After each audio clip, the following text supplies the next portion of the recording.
Buenas noches a todos y muchas gracias por su puntualidad. Quisiera que continuemos con esto que se ha logrado de una manera, creo yo, muy eficiente, y los mejores jueces son ustedes, porque es la tercera sesión de este año. Estamos teniendo, a lo mejor ya no tanto presencial aquí en la academia, pero sí estamos teniendo promedios por arriba de 100, 150 personas que están a distancia viéndonos y que están conectándose y que interactúan a lo largo de la reunión. Entonces, creo que la mejor evidencia de la eficacia de estas reuniones es que el tener a 100, 150 personas que entran el mismo día de hoy, que nos están escuchando y que son neurólogos, espero la mayoría de ellos certificados, están vigentes, están participando, están escuchándolos y están disfrutando de estos casos clínicos que ustedes nos hacen favor de preparar para presentarlos y para discutirlos. En esta ocasión, el caso clínico lo presenta el Instituto Nacional de Neurología y Neurocirugía, Manuel Velasco Suárez. Está a cargo del doctor José de Jesús Flores Rivera y del doctor José Manuel Calleja Castillo, que nos hará favor de llevar la coordinación de la sesión. Con él presentarán la doctora Sofía Mireli García Trejo, la doctora Lourdes Simbrón Ribeck y el doctor José Ignacio Muñoz López. La discusión la llevará a cabo el Instituto Nacional de Ciencias Médicas y Nutrición, Salvador Subirán. La coordinación del caso la lleva el doctor Sergio Iván Valdés Ferrer y la presentación del caso la hará el doctor Francisco Manuel Martínez Carrillo. Así es que les agradezco mucho su presencia. Sí quería subrayar esta parte de que sepan que tenemos cada vez un mayor volumen de personas, de neurólogos que están conectados y que estarán disfrutando y escuchándolos a cada uno de ustedes. José Manuel, te dejo la coordinación y muchas gracias por iniciar puntualmente. ¿Qué tal? Muchas gracias, doctor. Y muchas gracias a los que están aquí presentes para que discutamos el caso. Y saludos a todos los que estén en sus casas. Yo no me voy a extender, les presentamos un caso que nos pareció interesante, sobre todo desde el punto de vista semiológico, de localización. Con la presentación del caso vamos a presentar un par de videos que tal vez sirvan para precisar un poquito lo que hemos descrito en el caso clínico, y les quiero dejar a la doctora Sofía García, que es nuestra jefa de residentes de neurología, para que nos presente este caso, y gracias a la gente de nutrición por estar aquí para que lo platiquemos.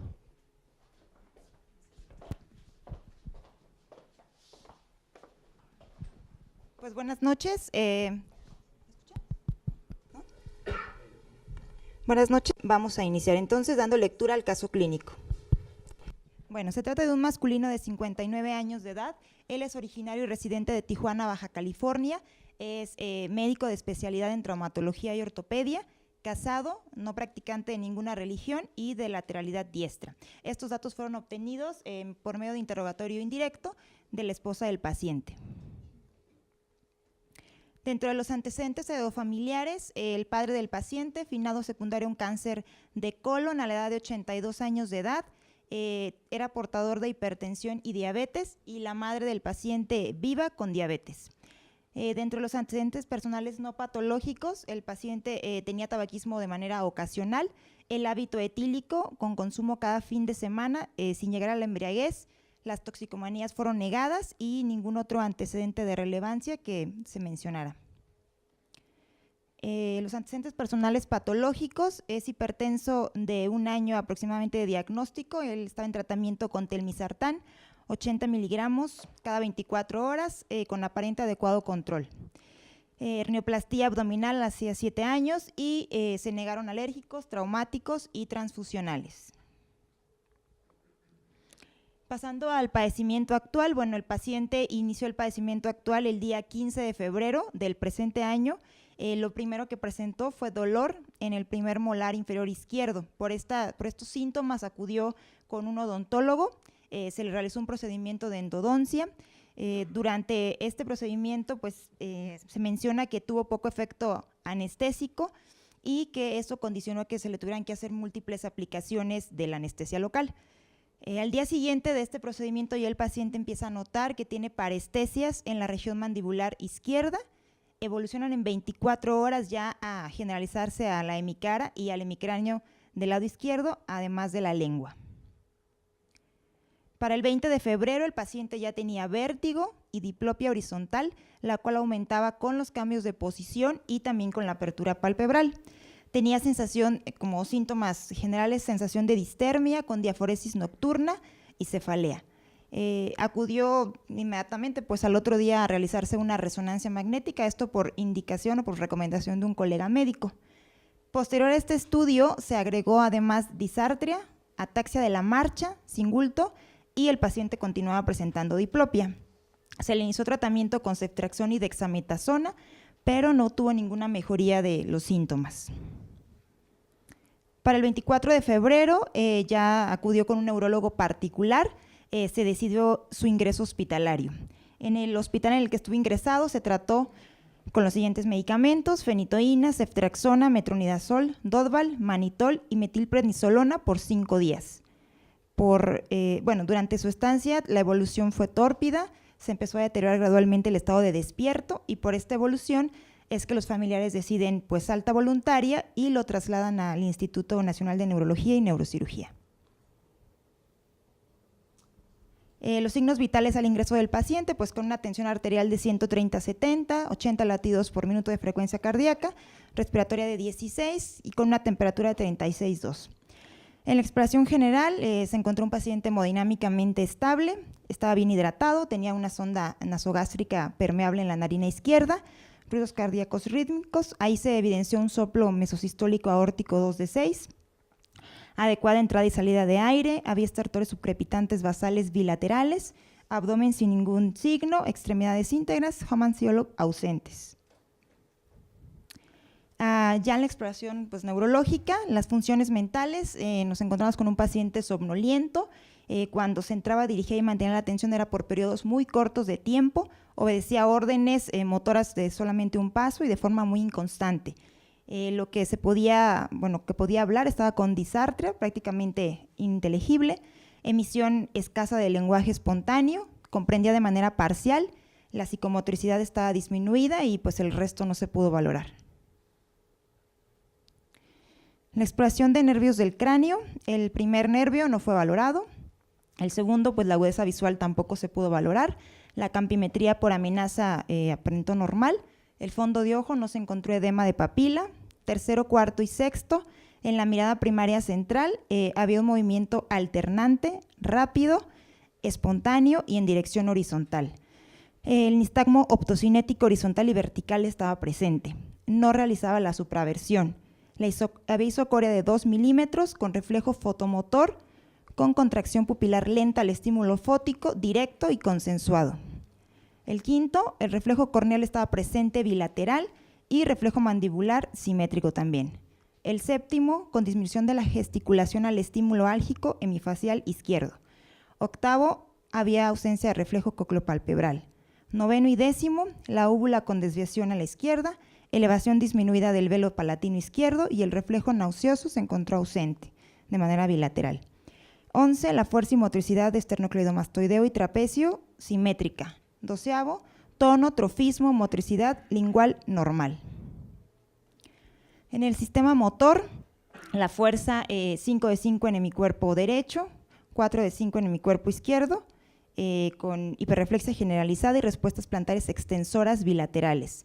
Hoffman y Trotmer presentes del lado izquierdo, el tono y el trofismo estaba conservado.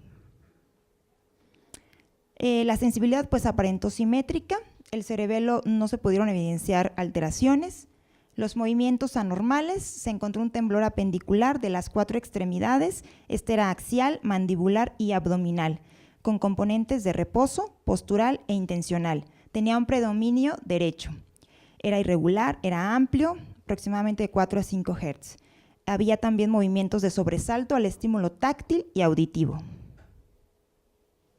La marcha no se pudo valorar, atávicos no se encontraron, había ausencia de signos meningios y en el sistema nervioso autónomo pues no se evidenciaron alteraciones. Vamos a pasar a observar algunos videos.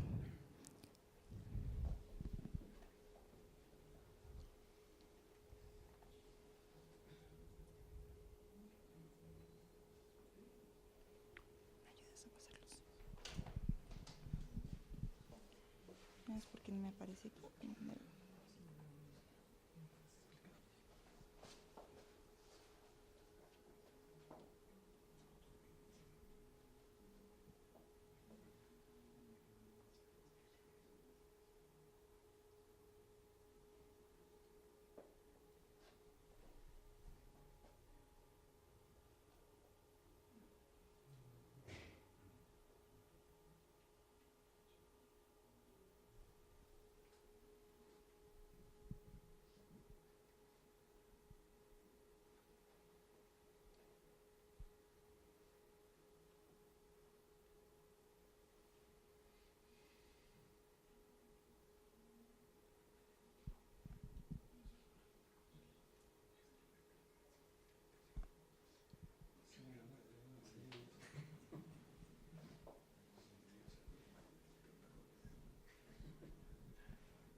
¿Está despierto el paciente o está comatoso?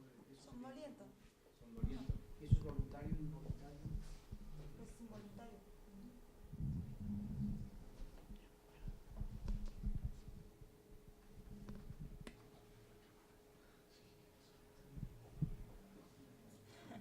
Está un poco mal grado.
Tengan preguntas acerca de los antecedentes, el padecimiento actual o algo de la exploración.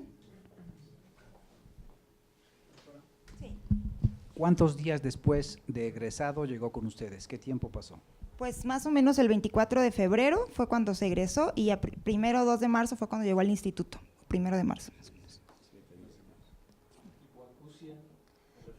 Pues referida en el padecimiento no, solo cuando se pudo explorar al ingreso que se le hizo el cocleopalpebral estaba ausente, pero aparecer en el padecimiento no lo refirió.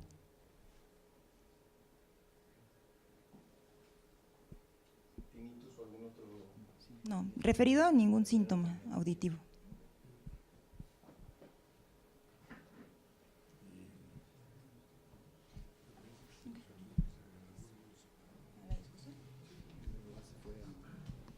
Bueno, si no hay más preguntas y si ya se recuperaron del mareo del video, invitamos a nuestros colegas de nutrición para la discusión clínica del caso. Gracias, Juan. Primero le agradecemos a la Academia la invitación y al Instituto por presentar el caso. Es un caso sumamente complejo, entonces esperemos que no nos vaya mal. El caso lo va a presentar el doctor Francisco Martínez, que es nuestro jefe reciente, entonces es de jefe a jefe. Van a poder platicar muy amenamente. Muchas gracias por la invitación. Gracias.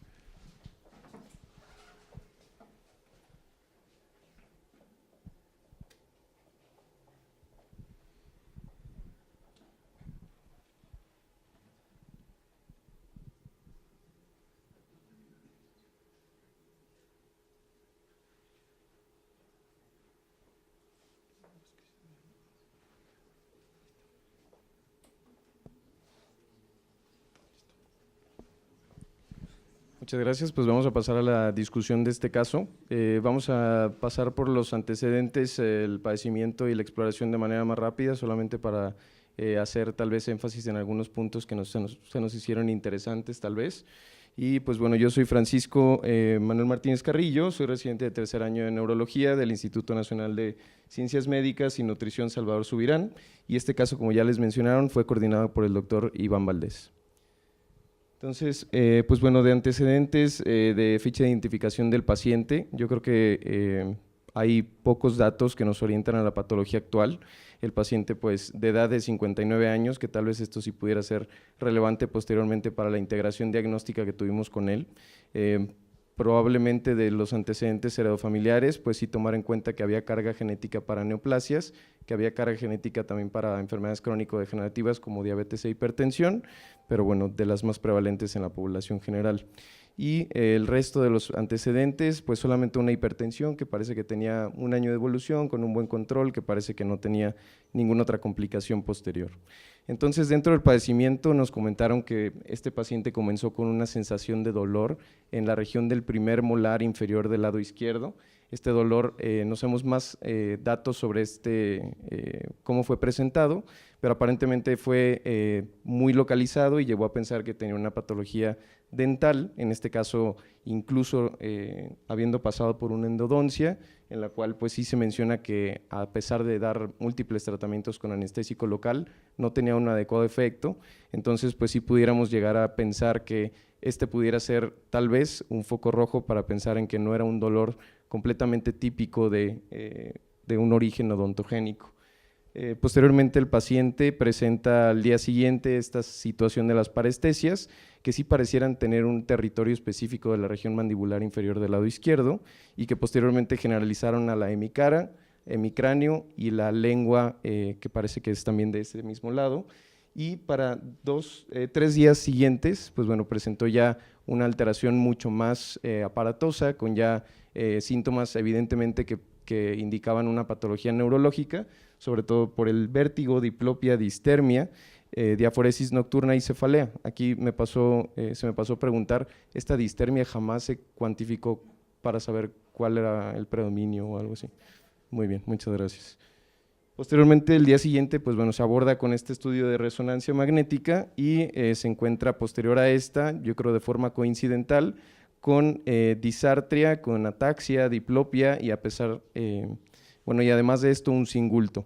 Este paciente recibió tratamiento con ceftriaxona y dexametasona inicialmente, probablemente pensando en esta patología, una patología infecciosa, y al día 24 fue que fue evaluado por este neurólogo que decide ingreso y tratamiento antimicrobiano mucho más amplio, incluso probablemente pensando en que ya tenía un efecto de masa de manera considerable, indicando ya tratamiento antiedema, indicando ya incluso antiepiléptico y tratamiento antiinflamatorio con metilprednisolona.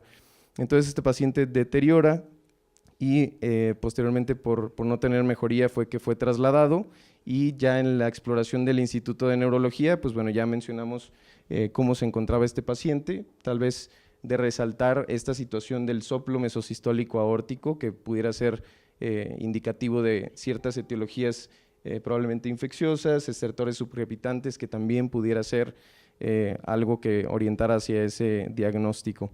Del resto de la exploración, pues bueno, resaltar esta situación del deterioro del estado de alerta que permanecía en somnolencia, el resto de las funciones mentales probablemente no muy valorables por este mismo estado de alerta, pero sí aparentemente con algo de preservación que lo llevaba a comprender algunas órdenes sencillas.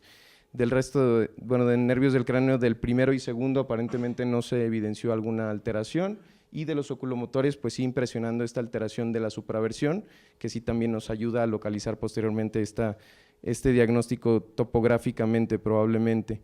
Y así también este movimiento ocular que se manifestó de forma horizontal, de forma intermitente, que también para ir integrando la topografía nos pudiera ayudar. En cuanto al resto de los nervios del cráneo, pues bueno, aquí llama la atención que el reflejo corneal estaba presente, a pesar de que el paciente sí tenía una clara presentación de una semiología de hemicara que pudiera orientar tal vez hacia un nervio craneal, pues bueno, el quinto estaba conservado, al menos en la exploración realizada. El séptimo tenía esta disminución de la gesticulación al estímulo álgico del lado izquierdo, que fue donde tuvo esta situación también de las parestesias, El octavo, se encontró un reflejo cócleo-palpebral izquierdo que estaba ausente y pues bueno, esto también a correlacionar. En cuanto al noveno y el décimo, pues también tenemos una focalización hacia esta misma área del lado izquierdo y pues el resto de nervios del cráneo los encontramos bien, encontrando esta disminución de la fuerza del lado izquierdo con datos de un piramidalismo o de afección del tracto corticoespinal, probablemente de forma bilateral, que vamos a comentar más adelante. Y en cuanto al resto, pues bueno, ya vimos en base a los videos cómo se presentaba este temblor, que sí pues aparentaba ser de forma constante, de predominio del lado izquierdo, aunque sí manifestado pues de forma generalizada. Ya no vimos cómo fue el estímulo o el sobresalto al estímulo táctil y auditivo, pero probablemente sí con exacerbación de estos mismos movimientos. Entonces, en cuanto a los diagnósticos sindromáticos que pudimos integrar, en cuanto a la historia de lo que se presentó en el paciente, llama la atención este padecimiento del dolor focal, que tal vez no tenemos más datos como para integrarlo dentro de lo neurológico, pero hay como un foco rojo. Y pues bueno, lo que sí parece integrar en este caso es un síndrome sensitivo hemifacial izquierdo, incluyendo incluso la lengua de ese mismo lado. En cuanto a un síndrome cefalálgico secundario, pues bueno, esto lo caracterizamos también en relación a un paciente que empieza con una cefalea de forma aguda y que aparte se acompaña de signos y síntomas neurológicos asociados y que bueno, en este entorno de la distermia no podríamos descartar por completo que no haya pasado por fiebre. El síndrome vertiginoso de forma aguda, pues también se acompañó de otros datos de afección neurológica y pues bueno, en este caso teníamos la duda de si tenía afección auditiva de otra causa o de otro origen, que aparentemente no lo presentó. Y en la exploración de ingreso del Instituto Nacional de Neurología, pues bueno, podemos integrar el síndrome de alteración del estado de alerta, manifestado por somnolencia, y tal vez aquí pudiéramos ubicar alteración de estos movimientos oculares horizontales de forma rápida. En cuanto a la alteración del control supranuclear de la mirada, esta pues bueno, se encontró a la limitación a la supraversión. Tenemos también una neuropatía craneal múltiple, que en este caso pudiéramos integrarla a nivel de los nervios del cráneo séptimo al décimo del lado izquierdo, y en este caso pues por los hallazgos en los signos y síntomas que manifestó el paciente, así también como un síndrome piramidal no denso, proporcionado, completo y del lado izquierdo, aunque sí mencionamos ya también que estos datos de probable afección corticoespinal del lado contralateral. El temblor en reposo, de acción generalizado, amplio y de predominio derecho, asociado también a estos movimientos de probable sobresalto que pudiéramos tal vez canalizar hacia el grupo de las mioclonías, también lo integramos como un síndrome separado, aunque ya cuando discutimos todo esto en conjunto, pues bueno, aparenta un paciente que tiene una afección tal vez subaguda de evolución progresiva. Entonces, dentro de la topografía de este paciente, esta alteración del síndrome hemisensitivo facial, probablemente en la historia sí hubo afección de este quinto nervio del lado izquierdo, es lo que podemos tal vez integrar en las tres ramas del trigémino de forma extraaxial. El síndrome cefalálgico secundario, probablemente con poco valor localizador, llevando a meninges y vasos meningios.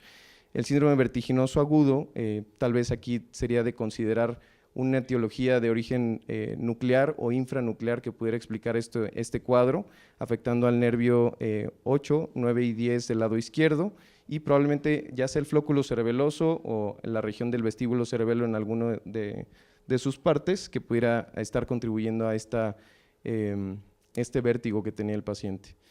Y posteriormente, los hallazgos que encontraron en el Instituto Nacional de Neurología nos pareció que pudieran ser en relación a esta neuropatía craneal múltiple, que en este caso no podemos determinar si es solamente una afección nuclear o incluso infranuclear a nivel extraaxial, pero afectando los nervios del séptimo al décimo del lado izquierdo, y esta situación del resto de los síntomas que incluyen temblor, que incluyen limitación a la supraversión, que incluyen somnolencia, que incluyen hemiparesia del lado izquierdo predominante, aunque también con datos de afección bilateral, pues bueno, pudiéramos orientarlo a región diencefálica y probablemente bilateral. en este caso ya con una afección intraaxial. Este cuadro nos impresiona como una patología multifocal por estos sitios que pudieran ser nucleares, en región pontina vulvar, en región diencefálica, y como tal pudiéramos asociarlo a síndrome pontomedular del lado izquierdo, afectando probablemente de los nervios del cráneo si fuera una patología extraaxial, y así también, a un síndrome de región talámica medial o de la unión tálamo-mesencefálica que pudiera dar todos estos síntomas y signos. Ahora, en el esquema topográfico, intenté ubicar aquí en esta imagen cómo es que imaginaba que podría ser esta afección, que probablemente cuando él empezó con la alteración hemifacial del lado izquierdo, probablemente el quinto nervio estaba afectado de forma extraaxial. Este paciente posteriormente genera mayor afección de los nervios de la región lateral, el quinto, el octavo, el noveno y el décimo, y posteriormente recibió múltiples tratamientos, entre ellos antibióticos, recibió dexametasona, recibió metilprednisolona, y pues bueno, este cuadro de afección de neuropatía craneal múltiple se modificó un poco, presentó ya una afección del séptimo y remitió aparentemente la afección del quinto. Pudiera ser por efecto del tratamiento o pudiera ser porque finalmente el quinto nunca estuvo afectado, lo podríamos discutir más adelante. En relación a las etiologías, el resto del padecimiento lo estábamos ubicando más a la región diencefálica y ahorita voy a intentar explicar cómo es que integramos esto. La afección nuclear o infranuclear de estos nervios del cráneo, pensamos que por todos estos antecedentes de la múltiple aplicación de anestésicos, del soplo que tenía el paciente, los estertores, e incluso la cefalea que tenía características de ser secundaria y probablemente febril, pues bueno, no podíamos dejarlo infeccioso y teníamos que considerarlo dentro de estas etiologías. Y pues bueno, en este caso, un paciente que tiene un soplo pudiera ser sujeto a tener embolismos sépticos por endocarditis, por lo cual consideramos como un diagnóstico probable, no solamente de origen bacteriano, también pudiera ser que una meningitis de forma extraaxial estuviera afectando estos nervios del lado izquierdo, y en este caso también por la afección tan focal, pensamos que pudiera tener un proceso de aracnoiditis focal en este sitio, ya sea de origen bacteriano, fúngico, que incluso nunca recibió tratamiento y tal vez no se consideró y por eso progresó, es una de las posibilidades, o incluso por tuberculosis, ya que pues sabemos que es endémico en nuestro país. De forma autoinmune, pues sí considerar tal vez el espectro de neuromielitis óptica como algo que pudiera explicar de forma clara o de forma específica los síndromes clínicos que presentó el paciente, un síndrome de tallo y un síndrome diencefálico, que se describen pues dentro de los síndromes clásicos. También una encefalomielitis diseminada aguda, pues tal vez no podríamos descartarla, aunque sí sabemos que la afección de este padecimiento pues suele ser más severa, involucrar pues de forma más severa el tracto corticoespinal, la afección sensitiva, etcétera, y de forma más aguda en relación a vacunas, en relación a infecciones, pero bueno, lo consideramos. Y considerando que esta patología pudiera ser totalmente extraaxial en este paciente, pues pensar que tal vez un proceso de granulomatosis con poliangeitis o asociada a ANCA que también estuviera afectando pulmón, pues también pudiera ser un diagnóstico probable. Ahora, ya hacia la región diencefálica, no sabemos exactamente si fue un efecto de masa, si fue una lesión secundaria, y por tanto, al considerar los patógenos o la etiología infecciosa, pensamos que pudiera tener una afección vascular secundaria, y en este caso considerar la trombosis venosa séptica, probablemente de origen de venas profundas, que pudiera explicar la afección diencefálica, probablemente bilateral. La otra situación que pudiera tal vez explicar este cuadro pudiera ser algún infarto de territorio vértebro-basilar. Nunca nos describieron que el cuadro fuera tan agudo como para pensarlo, pero pues a considerar en relación a la topografía. Así también el embolismo séptico por endocarditis, pues bueno, sabemos que puede ser multifocal y afectar diversos sitios topográficos, entonces también es que lo consideramos. En cuanto a infeccioso, pues bueno, el tiempo no ha sido tal vez considerable para generar un absceso que afecte de forma intraaxial, de forma focal, pero pues sí considerar tal vez un proceso de cerebritis bacteriana ya más de forma más local, y pues dentro de esta integración diagnóstica etiológica, pues la patología desmielinizante sigue siendo algo que nos llama la atención, que puede explicar todo el cuadro clínico. Entonces, todavía considerando el espectro de neuromielitis y probablemente la encefalomielitis diseminada aguda. Entonces, nada más incluí algunos datos clínicos para intentar orientar cómo fue que armamos esta etiología. La meningitis secundaria a endocardititis infecciosa, pues bueno, solamente recordar que de 25 a 35% de los pacientes que tienen endocarditis pueden hacer manifestaciones neurológicas y estas usualmente están causadas por patología de válvula mitral. En cuanto a las manifestaciones, pues sí se puede presentar como hemorragia o embolismo, usualmente es a territorios de región anterior, pero también está descrito también presentaciones de meningitis o absceso, aneurismas micóticos, que bueno, este no parece ser el caso, y pues sí mencionar la multifocalidad que puede tener este padecimiento. Puede causar incluso encefalopatía, meningoencefalitis y hemorragias subaracnoideas posteriores a los sitios de embolismo. En cuanto a meningitis por hongos, pues bueno, considerar dos patógenos principalmente, el criptococo, que hasta el 18% de los pacientes afectados por este padecimiento son inmunocompetentes, entonces en este paciente que aparentemente no tenía inmunosupresión, pues bueno, también pudiéramos considerarlo.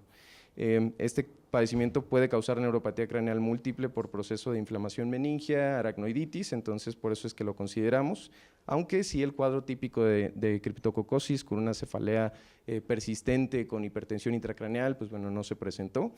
La aspergilosis también es otro patógeno que también viene de diseminación pulmonar, que en este caso pues no sabemos exactamente qué es la patología pulmonar que tiene el paciente por los estertores, pero lo consideramos y pues también es un patógeno que puede ser meningovascular con una invasión a territorios que usualmente también son de región anterior y pudiera ser incluso también un patógeno que dé complicaciones venosas de trombosis y que también por consiguiente genere más afección neurológica, aunque pues también no es el cuadro típico probablemente. De absceso cerebral, pues bueno, también consideramos en relación a que el paciente ya fuera cardiópata, que tal vez fuera hipertenso, pero tuviera una cardiopatía de base que lo predispusiera. Usualmente es en pacientes que tienen cardiopatía cianógena, que se detectan en la infancia, pero bueno, también lo consideramos. La diseminación de este padecimiento puede ser hematógena y puede venir de endocarditis o de un proceso odontogénico, que nunca supimos tampoco si tenía también algún absceso dental, por ejemplo. Y pues bueno, como mencionábamos, tal vez el tiempo de evolución fue muy rápido como para generar algún absceso, pero tal vez un proceso de cerebritis sí pudiera ser considerado. En cuanto a romboencefalitis, sería otro padecimiento infeccioso a considerar, que también pudiera empezar con una meningitis, sobre todo en pacientes que tienen patología por listeria, que posteriormente generan este cuadro, pues bueno, también sería algo que afectaría el tallo, también sería algo que pudiera llegar a afectar regiones del diencéfalo, y pues bueno, usualmente es sin inmunosuprimidos, pero también está varios reportes de caso de pacientes inmunocompetentes que pueden tener esta patología. En cuanto a la trombosis venosa séptica, que mencionaba sobre todo como un mecanismo de lesión secundaria en relación a un proceso infeccioso, pues bueno, en este caso el paciente pudiera explicar una afección diencefálica por trombosis de senos venosos profundos. En este caso, el 10% de las trombosis venosas sépticas ocurren en estas regiones y pues bueno, sobre todo las venas que se afectan son la vena de Galeno, de Rosenthal, la cerebral interna, que bueno, tengo acá un esquema, y pues bueno, sobre todo localizando a este nivel, que usualmente pudiera ser por un proceso local que ocasionara trombosis en el seno venoso lateral y posteriormente ocasionara trombosis hacia senos profundos, pues bueno, a considerar. Y pues solamente mencionar tal vez que las afecciones a las regiones paramediales son las que explican mejor todos los síntomas que tiene este paciente. Entonces, por tanto, fue que consideré también la afección vascular en relación a una patología arterial de un infarto, que la tríada clásica se explica como somnolencia, pérdida de memoria y alteraciones de la mirada vertical, que en este caso pues el paciente presentaba muchas de estas alteraciones. Una alteración de somnolencia persistente, una alteración de la supraversión a la mirada. Así también la debilidad está descrita, a pesar de no ser los territorios más densamente afectados, pues sí pudiera haber algún efecto de masa que ocasionara debilidad, así como en nuestro paciente, que es un paciente que tiene debilidad sutil. El temblor de acción puede ser retardado o mioclonías, y también el lenguaje puede ser ininteligible, ya sea por la alteración del estado de alerta o porque sea repetitivo, titubeante. monótono y con intrusiones. Sobre todo este paciente, pues bueno, parecía integrar clínica de un temblor rubral y sobre todo de estos tractos que afectaban a la región diencefálica, que fueran hacia el núcleo rojo, pues también pudieran estar afectadas. Y la hiperecplexia se describe que está exacerbada por lesiones justo en este sitio, que bueno, pareciera ser lo que explica por qué el paciente tenía estos sobresaltos al estímulo, ¿no? Y por último, considerar la afección autoinmune desmielinizante en relación a que el paciente pues cumple, como les decía, con los síndromes o los criterios clínicos específicos de tener al menos un síndrome clínico específico de esta patología. Este paciente tenía 2, el síndrome de área postrema que presentó con cingulto, no sabemos si fue de manera persistente, si fue transitorio, pero en este caso para la integración diagnóstica pues pudiéramos considerarlo. El síndrome de tallo cerebral que también presentó este paciente de forma clara, afectando sobre todo tal vez los núcleos de los nervios craneales, y pues bueno, excluyendo otros diagnósticos alternativos que bueno, nos dirán más adelante sobre el protocolo de estudio que llevó este paciente.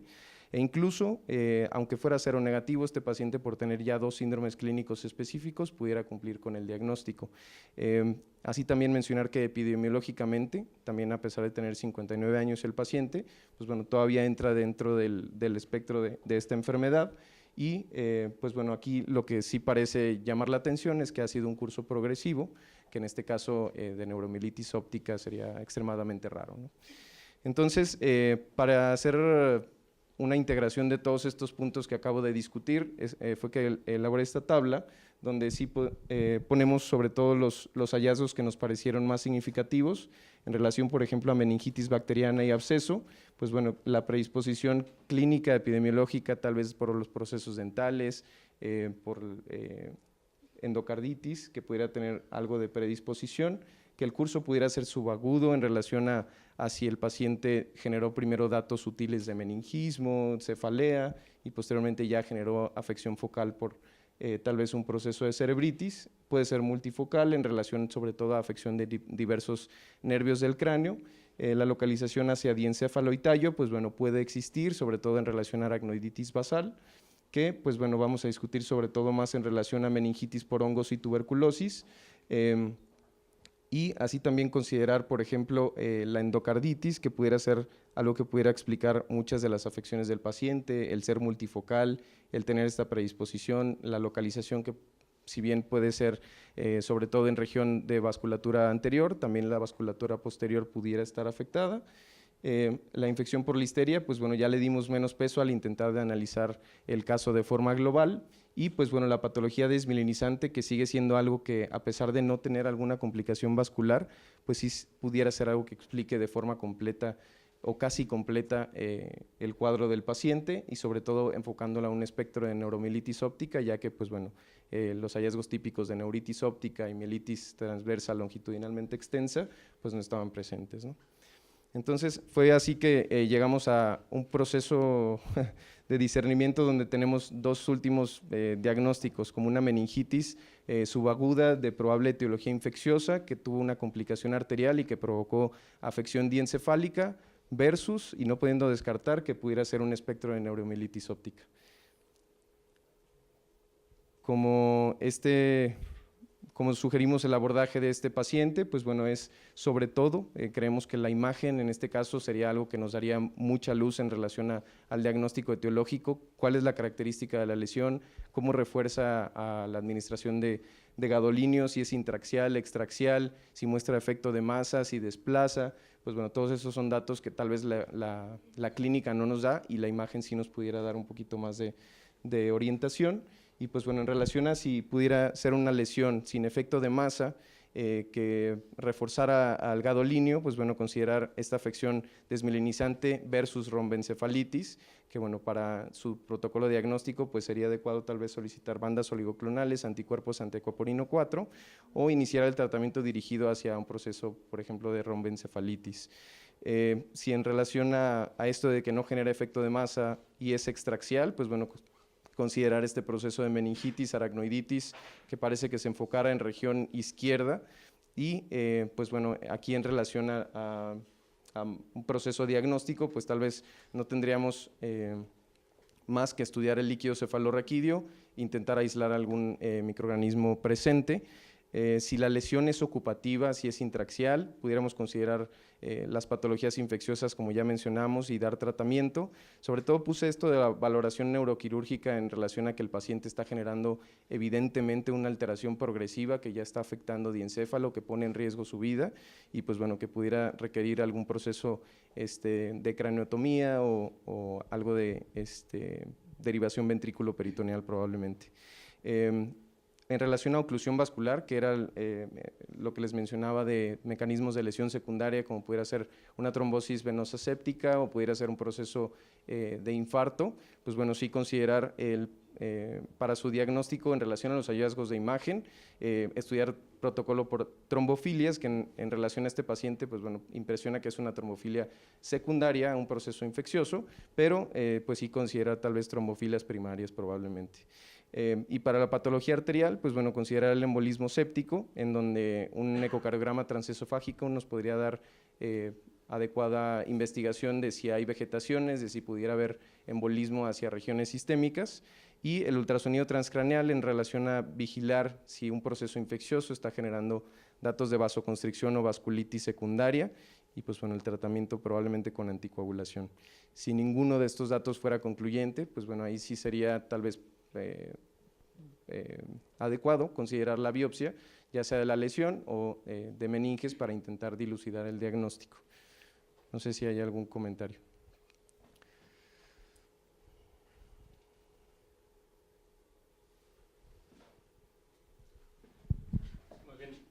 Si tenemos algún comentario de los neurólogos o residentes de aquí que son ajenos a los dos hospitales y que no conocen el caso de memoria, acerca de la opinión del doctor.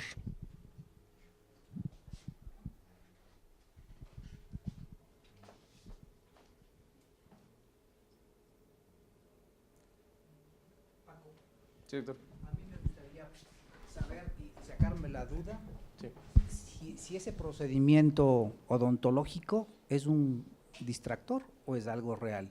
Yo creo que aquí nos pueden decir qué encontraron en ese procedimiento odontológico, porque esto nos puede hacer la diferencia de si esto es un dolor somático por una patología dental o es un dolor neuropático de origen central o periférico que simulaba una patología odontológica. Y esto en realidad todo comenzó a nivel de puente. Bueno, por los datos que se tienen del interrogatorio, aparentemente lo que se pudo investigar es que sí fue un proceso, o sea, que el procedimiento fue por un padecimiento odontológico, que sí pues se realizó la endodoncia y que sí era el dolor de esa causa y no de otra. ¿Había infección? Pues no nos dicen como tal infección, pero que sí, o sea, pues cuando acudió a valoración se le refirió el dentista pues que sí requería la endodoncia porque sí había un problema como tal en ese molar, o sea que sí era real. Eso es lo que sabemos.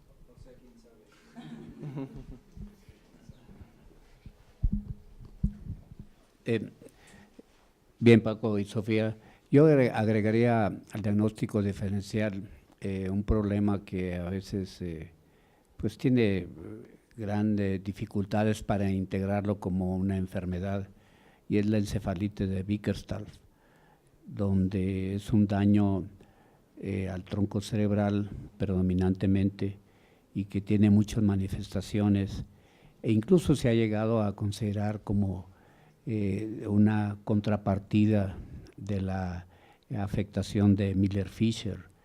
En este problema hay afección de múltiples nervios craneales de origen central y tiene manifestaciones de vías largas, afectación de la sustancia reactivadora, por lo tanto confusión y deterioro. Y el diagnóstico es meramente por imagen, donde se ve el tallo inflamado y por ende entra el diagnóstico diferencial, la listeria monocitógena, que también da un tallo blanco y ese tipo de afectaciones. Felicidades a los dos.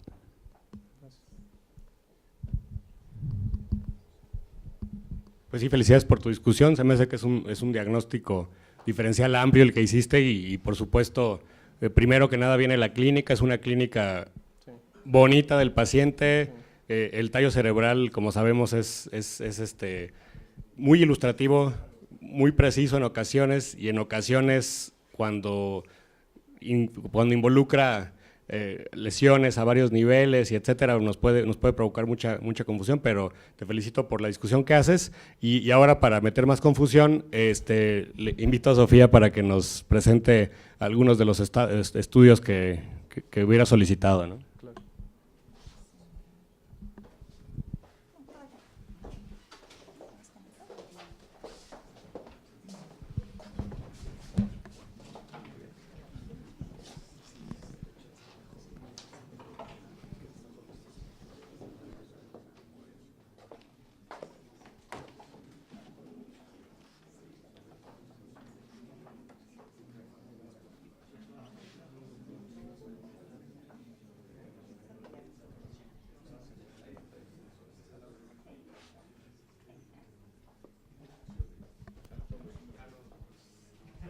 Bueno, pues como ya mencionaba el doctor Calleja, es un caso que pues escogimos porque semiológicamente es un caso bastante pues rico, bastante interesante, tiene datos tanto que no son localizadores como otros datos que son muy localizadores y datos que pues desde que vemos el padecimiento actual, la exploración y todo, ya nos pueden hacer incluso ir pensando pues una topografía, ¿no? Entonces nosotros… El paciente pues tuvo un cuadro, en lo que preguntaba el doctor, nosotros pues sí lo consideramos como que es importante para el padecimiento y para el diagnóstico final del paciente, que fue algo que se presentó de manera aguda en un inicio y que en este momento pues ya es algo progresivo. El paciente también tenía datos de ataque al estado general al inicio, al menos así referidos, y bueno, cuando llegó al instituto, lo primero pues en urgencias, el paciente llega ya con algo de deterioro del despierto, con todo este involucro de nervios de cráneo, la fuerza, etcétera. Entonces, bueno, los primeros estudios que se hacen son pues, estudios generales, en donde llamaba la atención pues una leucocitosis del paciente de 15,000, el resto de la biometría hemática, la química sanguínea y todo lo demás sin ninguna otra alteración. Entonces serían los leucos de 15,600 y bueno, lo siguiente que se le realizó al paciente ahí en el servicio de urgencias fue una punción lumbar, considerando que el paciente ya tenía una imagen por fuera. Entonces, pues el paciente llegó con una resonancia, nosotros cuando lo recibimos le realizamos una punción lumbar, de hecho también tenía una punción lumbar que le habían hecho en el hospital particular donde estuvo en Tijuana. Esta es la punción que se le hizo extraín el 24 de febrero. Aspecto transparente, estaba incoloro con una densidad de 0.015, la glucosa estaba en 52 con proteínas de 12 y células de 5. ¿Okay? Eso se hizo el 24. La que nosotros realizamos, ¿tengan algún comentario? Okay. La que nosotros realizamos el 5 de marzo con una presión de apertura mayor a 250, el aspecto transparente, incoloro con una consistencia fluida, la glucosa en 57, las proteínas en 34, con unas células de 34 también, a expensas de mononucleares en el diferencial, ¿no? Que esta punción pues sí ya nos hace ir a encaminar un poco más, ¿no? El diagnóstico hacia pues algo infeccioso como primera posibilidad y pues descartar primero esas causas y ya después ir a buscar pues otros abordajes como lo mencionó Francisco, ¿no? Pero ya desde ahí ya íbamos más orientados a que pues esto era algo infeccioso. Obviamente teníamos que descartar que el paciente, el estado de inmunocompetente del paciente, ¿no? Entonces, porque eso es muy importante, de ahí se parte para pensar en distintas etiologías. Fue VIH no reactivo, el panel viral también no reactivo, y bueno, esto ya es algo más que se le pidió a la punción lumbar, que fue PCR para tuberculosis, la cual resultó negativa, el antígeno para criptococo también negativo, y PCR para virus de Epstein-Barr también negativo.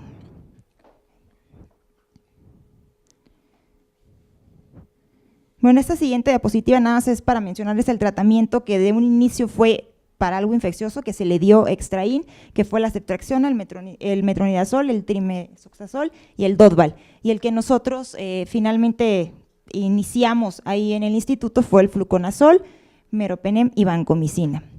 No lo tengo aquí dentro de las diapositivas, pero también pensando nuevamente en una causa infecciosa que fue nuestra primera posibilidad desde el inicio, Se le realizó ecocardiograma, pero no se encontró ninguna alteración. Se le realizó también como parte de los estudios de gabinete los potenciales, donde se encontró una discreta moderada disfunción bilateral y asimétrica con un mayor grado de severidad derecha de la vía propioceptiva para las extremidades superiores a nivel de los segmentos más rostrales del hemisco medio, con una muy severa disfunción de la vía propioceptiva para la extremidad inferior derecha, condicionando el bloqueo absoluto de la conducción del estímulo, específicamente en segmentos más rostrales del hemisco medial contralateral y con una severa disfunción periférica de la vía auditiva de ambos lados. Como ya habíamos mencionado, este paciente ya tenía pues un estudio de imagen externo. Al ingreso, pues la punción lumbar ya nos arrojó datos también que ya nos iban dirigiendo hacia algo más infeccioso, entonces el abordaje ya fue solo hacia ese punto. Nosotros repetimos una resonancia magnética también en cuanto estuvo ingresado en el servicio de urgencias. Entonces ahorita la vamos a checar. No sé si tengan alguna pregunta de los estudios. Sí, doctora, ¿qué consideraron? ¿Una patología meningia, parenquimatosa con esto? Porque el líquido, el primer líquido es normal, el segundo normal. líquido es levemente anormal. No es un líquido Exacto. característico de un meningitis, proceso infeccioso. Puede ser el comienzo de un proceso infeccioso, Exacto. pero puede ser un proceso no infeccioso también. También, sí, de hecho. Es decir, este líquido todavía no me aclara mucho la naturaleza del padecimiento. Yo lo que podría decir es que parece que no hay meningitis con esto, Exacto. que es más bien un proceso parenquimatoso con cierto grado de inflamación que está generando esta leucocitosis. Exacto. Sí, hacia eso fue dirigido, ¿no? Que fuera algo más parenquimatoso. Además de que ya por la clínica, como ya mencionó Francisco, pues había datos que eran muy focalizadores, ¿no? Como la afección de los nervios del cráneo, tanto la afección para la supraversión como el temblor, que todo esto lo podíamos integrar, lo podríamos localizar pues en tallo cerebral, específicamente en áreas de mesencéfalo y puente, ¿no? Que nos puedan explicar pues prácticamente la mayoría de todos los signos que encontramos en el paciente. Entonces, la apuesta era que fuera algo pues parenquimatoso. ¿Sí? Vamos a ver la resonancia. Sí, y ahí para complementar esto, inclusive lo que nos gusta de este caso es que es muy selectivo la afección en el tallo, pero más bien la parte dorsal, porque el síndrome piramidal no es muy prominente. La afección de las vías largas no es prominente, ¿no? Entonces, por eso nos gusta la localización que se puede hacer en términos de que uno pensaría si es una afección solamente intraaxial, no una meningitis, etcétera, en términos de no afección mucho de vías largas, sino más bien núcleos tegmentarios, ¿no? Yo tengo una pregunta que es dijiste que tenía leucocitosis. A expensas de, ¿te acuerdas si tenía neutrófilos? Okay. ¿Cómo? Pues igual y ventanearle como un poquito más hacia… Ajá, exacto, yo creo que ahí se ve bien. Muy bien, buenas noches. Es mi compañera Lourdes, yo soy Ignacio, somos R1 del Departamento de Neuroradiología y en el Instituto Nacional de Neurología y Neurocirugía. Vamos a presentarles las imágenes después de esta interesante discusión. Entonces, la primera tomografía que nosotros tenemos en el instituto es esta que creo que es del 4 de marzo. Entonces, si revisamos en realidad el parénquima se observa de características normales, podemos observar adecuada diferenciación de la sustancia gris y blanca y la amplitud de los surcos y cisuras realmente es normal, los ventrículos también no muestran alguna distorsión. A nivel del tallo ya es donde nosotros vemos una alteración, a nivel del mesencéfalo vemos una hipodensidad, igual y señalar así como una hipodensidad relativamente bien delimitada en esta región, por lo cual pues también digo a partir de esto también ya se le pidió la resonancia magnética, la tomografía se hizo sin contraste.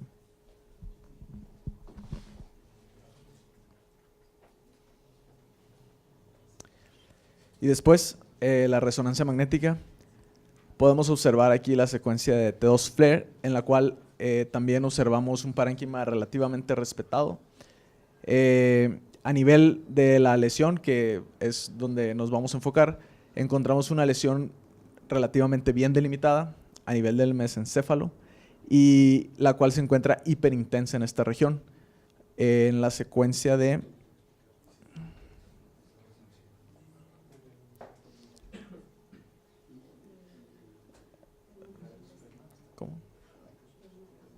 Ok, la secuencia de T1 contrastada, podemos observar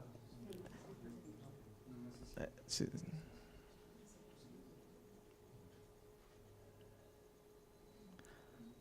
Podemos observar una zona mal delimitada de realce periférico, casi en anillo, aunque todavía no está realmente completo, con un centro hipodenso que sugiere necrosis en esta región.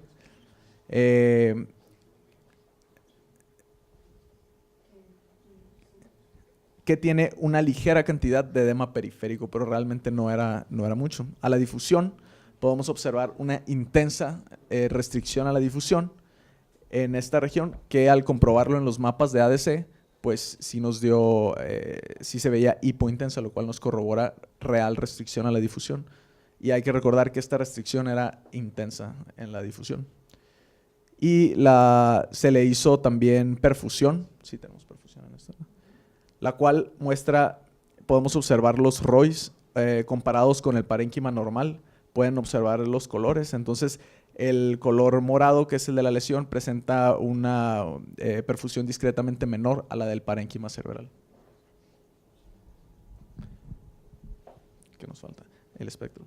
Ok, y la verdad es que aquí la espectroscopía, pues realmente podemos observar una discreta disminución del N-acetilaspartato, pero por lo demás es una espectroscopía más o menos normal, que también el ROI del voxel que se utilizó está demasiado amplio, entonces es un error por nuestra parte aquí.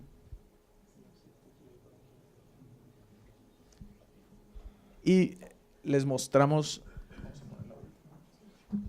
la última resonancia que tenemos y podemos observar la marcada disminución del tamaño de la lesión. Aquí tenemos la comparación de la secuencia contrastada, en el cual ya tenemos el realce en anillo bien delimitado y la restricción en la difusión sigue siendo bastante intensa. Lo que sí llama mucho la atención es la disminución de la lesión. La disminución del tamaño de la lesión y de esta no tenemos el espectro, ¿verdad? Ponlas de la previa, sí están ahí. Y la verdad es que en este caso pues podemos observar una lesión que tiene un comportamiento con restricción a la difusión. Realmente es que un diferencial que nosotros podríamos tener aquí sería, supongamos hablando desde el punto de vista de imagen nada más, empezando por una lesión maligna, ¿no? Una lesión probablemente metastásica, que en este caso tendría que ser una lesión necrótica en el centro, lo cual en la difusión no se comporta de esa manera, porque la zona no la estaríamos viendo con esa hiperintensidad en la difusión. La otra que tenemos es que la espectroscopía que nosotros tenemos posteriormente, si se fijan, ya salió un poco más alterada, pero no tiene realmente un patrón que nosotros estemos esperando para el diagnóstico que nosotros estamos sospechando por imagen, que es un absceso pues, de características piógenas en este caso, ¿no? Debido a que logramos ver una elevación del pico de lactato, nosotros estaríamos esperando ver aminoácidos elevados en este caso para hacer el diferencial con infección por tuberculosis, por ejemplo, un absceso tuberculoso, en el cual no vamos a tener aminoácidos elevados, vamos a tener simplemente el acetato y otros metabolitos, pero no los aminoácidos, que son lo que nos hacen la diferenciación. Pero en este caso realmente no se observa un pico de estos, y para ver succinato, y que son los otros metabolitos que podemos haber observado, realmente es que los estaríamos observando alrededor de esto y no observamos realmente un pico que nos orientara más hacia esto. Pero otra vez, en el voxel realmente no estuvo bien centrado en el centro, en la lesión, entonces esto puede ser un pitfall en este caso. Y aún así, hablando de tuberculosis, también estaríamos esperando una mucho menor, que muy probablemente no estuviera así de hiperintenso en la difusión. Y no sé si alguien tiene alguna duda, alguna pregunta. ¿Cuánto tiempo pasó entre la primera resonancia, donde estaba pequeña? Donde había una lesión grande con mucha restricción, con la captación clara, y a esta segunda resonancia en donde se ve. Es un mes aproximadamente. Okay. Sí. un mes aproximadamente. Sí, doctor. La resonancia magnética, perdón. La resonancia magnética que se hizo en Tijuana. Ajá. Esa no tenemos contamos el con ella. comparativo para No. ver cómo fue la evolución de la lesión. No fue digitalizada. En este. Similar a la primera que presentaron. Sí, a lo mejor un poquito menos edema y así, pero muy similar. Quisiera hacer énfasis en que para una infección del tronco cerebral lo que tenemos es leucocitosis, un líquido cefalorraquídeo, 2 normales, y que el tronco cerebral, no dudo del diagnóstico, pero sí la observación de que no es el centro para que se aloje un absceso. Los abscesos cerebrales son en la parte supratentorial, únicos o multifocales. No se documentó una endocarditis por ecocardiograma, por lo tanto sería un caso pues bastante especial de que tuviera un absceso en tronco cerebral sin haber otras afecciones. Sí, de hecho estuvimos buscando específicamente casos en la literatura de abscesos cerebrales aislados y realmente es que, si no es que no hay ninguno, los pocos que encontramos eran en pacientes con alguna inmunosupresión VIH o algo así, y realmente sí, así específicamente aislado, había algunos pocos reportes de la India, pero sí era algo rarísimo. Pero realmente es que, otro diferencial que tal vez podríamos manejar así como tratando de expandirlo, por lo raro del caso, sería un infarto, que a veces los infartos llegan a realzar así periféricamente en las fases subagudas tardías, pero realmente es que los demás datos de la imagen no nos apoyan a ese diagnóstico. Además, nosotros correlacionando la evolución clínica del cuadro con el tiempo en el que nosotros estamos encontrando estos hallazgos, no nos cuadraría para una BC. Y las otras, una lesión maligna, realmente es que también no nos cuadra en este caso por la forma en la que se comporta en la difusión, en la que es el centro que sería necrótico en la lesión maligna. Además, la espectroscopía en ningún momento mostró inversión de la línea de Hunt, que nosotros esperaríamos ver que la relación colina N-acetilaspartato pues estuviera alterada, y aunque disminuyó un poquito el N-acetilaspartato, realmente no alcanza a que nosotros sospechemos aquí en este caso de una patología maligna en este caso. Gracias. Sí, y cabe mencionar, ahorita Sofía les va a decir un poquito de la evolución, pero cabe mencionar que teníamos el antecedente, era nuestra sospecha, pero por supuesto teníamos duda acerca de la completa certeza diagnóstica, y para fines de tratamiento, que si quieren ahorita lo discutimos, y para fines diagnósticos nos interesó ver la opinión de neurocirugía, a ver si se podía realizar un procedimiento de drenaje estereotáctico o alguna cosa, y se negaron terminantemente. Porque hay en esos pocos casos que hay de abscesos en el tallo cerebral, una de las grandes discusiones es cómo se deben tratar, ¿no? Si se debe hacer un drenaje estereotáctico fino, o si el tratamiento antimicrobiano es suficiente, y optamos bueno, no tuvimos otra opción que optar por el tratamiento médico, y ahorita Sofía les va a platicar la evolución del paciente, que fue lo que nos confirmó el diagnóstico. Bueno, gracias. Gracias.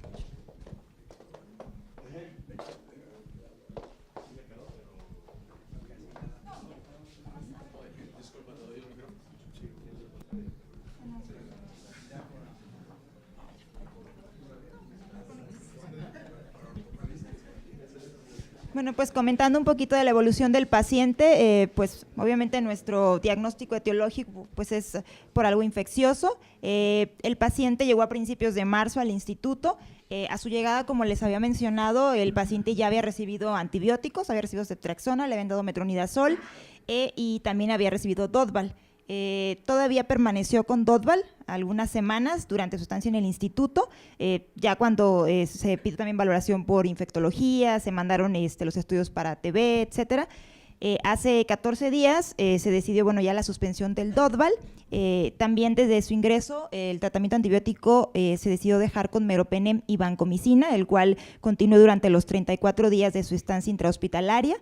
Se egresó el día 14 apenas de este mes. El paciente empezó a mejorar el estado de despierto, un poco más atento, más cooperador.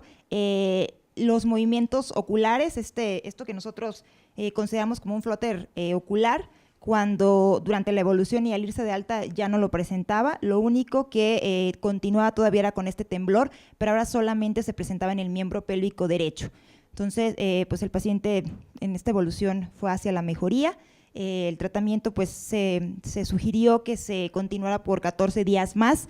El paciente pidió su traslado al hospital de Tijuana, entonces se trasladó a Tijuana con la sugerencia de continuar el tratamiento antibiótico por estos 14 días. Como les comentaba el doctor Calleja, pues se solicitó el apoyo de neurocirugía, sin embargo pues no se aceptó ni la biopsia ni ningún otro procedimiento terapéutico. Entonces pues nos quedamos con el diagnóstico de un absceso piógeno, mesencefálico y abarcando también puente, y pues no sé si tengan alguna consideración, sobre todo en respecto al tratamiento.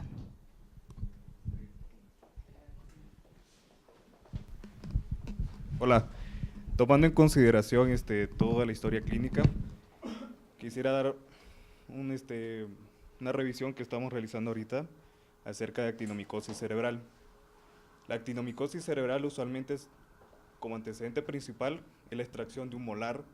Anteriormente se confundía actinomicosis con nocardia. Entonces, posterior a la extracción de los molares, los pacientes pueden presentar accesos cerebrales o pueden presentar meningitis o actinomicomas. En la mayoría de series, bueno, de hecho yo llevo esa investigación porque quiero presentar un caso de esos. En la mayoría de series, los pacientes, la evolución es más subaguda, pero en algunos casos se presenta así, en forma aguda. Entonces, la lesión que tú tienes es muy similar a la que tengo mi paciente. Y de igual manera, la consideración acá es el tratamiento. Si es actinomicosis cerebral, tiene que tener por lo menos 12 meses con penicilina oral o amoxicilina más clavulenato. Entonces, si quieren ayudar al paciente, déjenlo como penicilina por lo menos un año. Porque la lesión que tú tienes en resonancia magnética, te puedo presentar mi caso y son similares. De la misma manera, los hallazgos en punción lumbar se acompañan de incremento de la presión de apertura. Lo más importante es que siempre todos los autores han tratado de descartar meningitis por TB o criptococo y lo han descartado. El problema es que está que al final el diagnóstico únicamente lo han hecho mediante autopsias, cuando el paciente muere. Casi todos los diagnósticos fueron por autopsia, hasta el 50, que ya se empezó a introducir la penicilina como tratamiento. Entonces, ya que no tiene un agente etiológico aislado, si quieres, con gusto te presento mi caso, te muestro las imágenes y vas a ver que corresponden casi de manera exacta. Si le quieres ayudar, envíalo con penicilina oral por lo menos un año. ¿Sí? Efectivamente, por imágenes, la representación de un absceso por nocardia se ve igualito al de un absceso piógeno, o sea, hay una restricción de todo el contenido. Sí, Sí, el no va a haber aspecto ninguna diferencia. importante acá es la extracción dentaria. Eso es lo importante. Y me considerar están ahí- diciendo de que la extracción fue porque el dentista evidenció infección. ¿Sí? Entonces eso es un punto muy Sí. importante acá. Ok. Sí, gracias. Yo creo que es importante considerar pues, siempre otros diagnósticos, ¿no? Y a lo mejor a veces no vamos a buscar, ¿no? Ese tipo de otros agentes etiológicos, pero es importante pues también conocer que nos pueden dar características muy similares y el antecedente que tú mencionas. Aquí nada más sería pues que definitivamente el paciente pues no recibió nunca tratamiento dirigido, pues, No. y tuvo la mejoría con el tratamiento antibiótico que se le dio para un absceso piógeno, pero pues sí es una consideración importante. Incluso la evolución que ha presentado es la evolución tradicional de un paciente con acceso por actinomicosis. Y el mismo tratamiento que ustedes instalaron con este paciente, nosotros lo instalamos en el de nosotros. Y de igual manera, le iniciamos Dogval, le iniciamos Fluco, Meropenem, Banco, Metronidazol. Al final, mejoró, como tú dices, 30 días mejoran. Y los pacientes usualmente los damos de alta. Te puedo presentar hasta la evolución del paciente y te puedo presentar toda la serie de casos que hay. Y de igual manera, al final, el tratamiento debe continuar por lo menos un año, ¿sí? Solamente. Gracias. Gracias. Lo que iba a comentar es, sin agente causal podrían ser otras muchas cosas también. Entonces, creo que lo que marca la pauta es que hubo mejoría marcada. Era un paciente que estaba de con deterioro rápido y ustedes le iniciaron un esquema de tratamiento que mejoró. Y si no ha crecido nada en el cultivo, en fin. O sea, creo que sería también cuestionable sobretratar sin una evidencia, cuando hay evidencia de que lo que ustedes hicieron fue efectivo. Bueno, y no sé si tienen algún otro comentario, ya viendo los estudios, si hay alguna cosa más que quisieran agregar. ¿Algún otro comentario? ¿Nada? Bueno, les agradecemos mucho, muchas felicidades al Instituto Nacional de Nutrición por el análisis que hicieron y muchas felicidades a nuestros residentes por la presentación y muchas gracias a la Academia por darnos esta oportunidad de convivir. Gracias a ustedes. Y como les comentaba al principio, nuevamente y afortunadamente, más de 130 conexiones, gente de Centroamérica, de Sudamérica, a los cuales les doy el agradecimiento por el interés de estar, de tener prácticamente un 80% de conexión, y creo que esto es muy positivo, más todos los neurólogos del país que están inmersos dentro de ese gran grupo, y que después esto se sube y durante el mes siguen ingresando y que logramos ahí numéricos mucho más altos, o logran ustedes. Así es que muchas gracias por su presencia, muchas gracias a todos los que se han conectado, muchas gracias por estar aquí, gracias por la resistencia a la temperatura. Yo creo que ahorita ya podemos abrir las puertas, que aunque baje un poquito la calidad, y hago la entrega. El doctor José de Jesús Flores está afuera, pero seguramente ahorita entrará. José Manuel Calleja, muchas gracias, te agradezco mucho tu presencia y tu nominación. Muchas gracias. La doctora Sofía Mireli García Trejo, muchas gracias, Sofía. La doctora Lourdes Simbrón, muchas gracias. El doctor José Ignacio Muñoz, el doctor Sergio Iván Valdés, muchas gracias. Y el doctor Francisco Manuel Martínez. Muchas gracias. Hay unos pequeños canapés que ojalá lo disfruten y les agradecemos mucho su presencia. Buenas noches.